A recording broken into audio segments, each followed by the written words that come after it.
از نام همه هنرمندان جوان خصوصا حاضر بودگان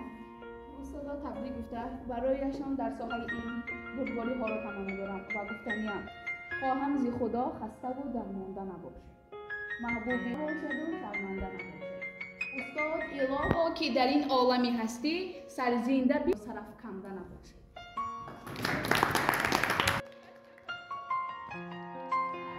تعب شما را بریده گردانیدیم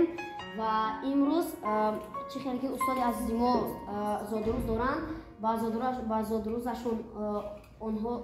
تبریک گفته و آرزو دارم که به همه آرزوهایشون برسند.